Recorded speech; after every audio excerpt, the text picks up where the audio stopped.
Spring After Spring, How Rachel Carson Inspired the Environmental Movement by Stephanie Roth Sisson. Cheerily! It was dawn when the chorus began. Rachel didn't want to miss a note. Hello, choo-choo, cheerily, trill, cuckoo, cow, cow, pipil. As the midday warmed the earth, other musicians chimed in. Life and music were all around, and wonders big and small. Spring was Rachel's favorite time of year. As the sun set, she could hear the first bubbles of the frog song.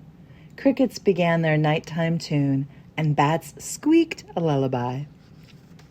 At home, there was a warm supper and a big family. Mom played the piano, and Dad sang songs and read stories. Rachel's favorites were those about the sea. As the days grew longer and warmer, the chattering and chirping and hoots got louder, until the gathering calls from migrating birds meant it was autumn.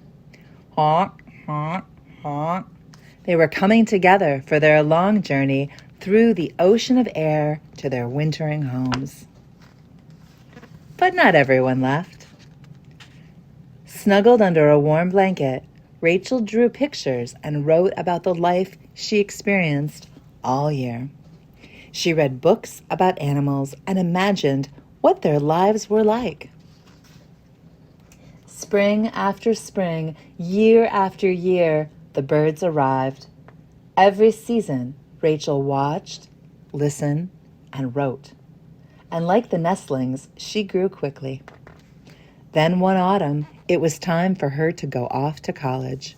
She was sure that she wanted to be a writer until she looked through a microscope and saw a small world in a drop of water. Tiny sea plants and animals. Rachel was amazed and in love. She wanted to know more about the very small world made visible by a microscope. She had never been to the ocean and was scared to go in the water. To learn about the creatures in tidal pools, marshes, and the sea, Rachel decided that she would study biology. She put her writing aside. After she finished school, Rachel worked as a scientist and compiled information about the ocean. Now for her job, she wanted to know what it was like to actually be underwater. She was still scared, but she went anyway.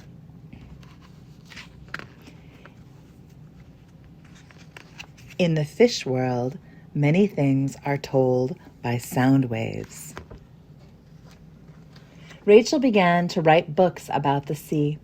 They were all full of scientific detail and vivid descriptions of the lives of sea creatures that people could imagine those worlds.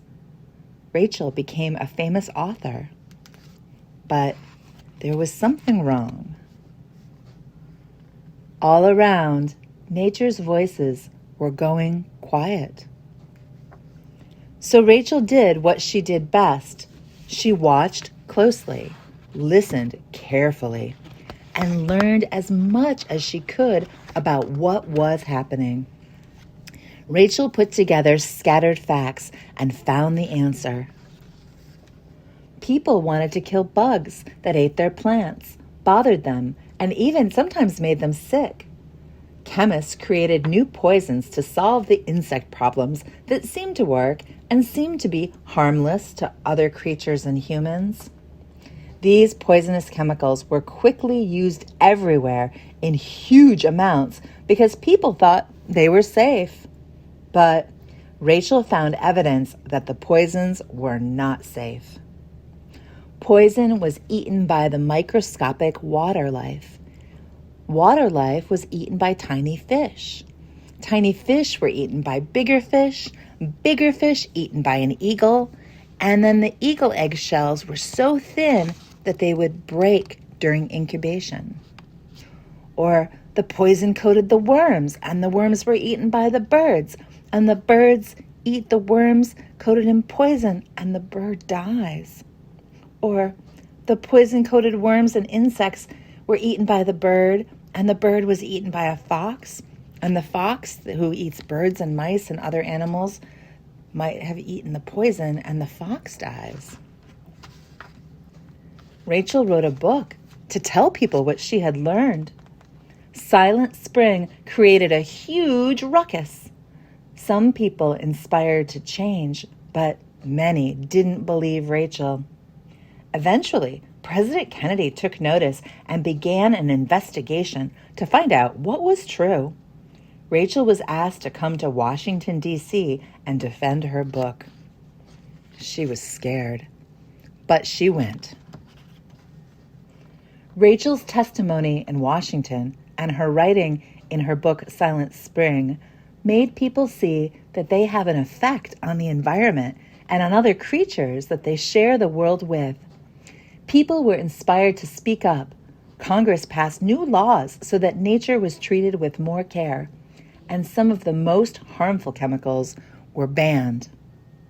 Spring after spring, year after year, people celebrate the earth and the environment because Rachel showed them how beautiful and how precious it is. But Rachel went home and continued watching and listening. In the morning, she went out among the tide pools and gathered specimens. In the afternoon, she carefully studied them and took notes on her observations. And in the evening, when the tide had gone out again, she returned each creature with great care, exactly in the spot she had found it, exactly where it belonged. The end.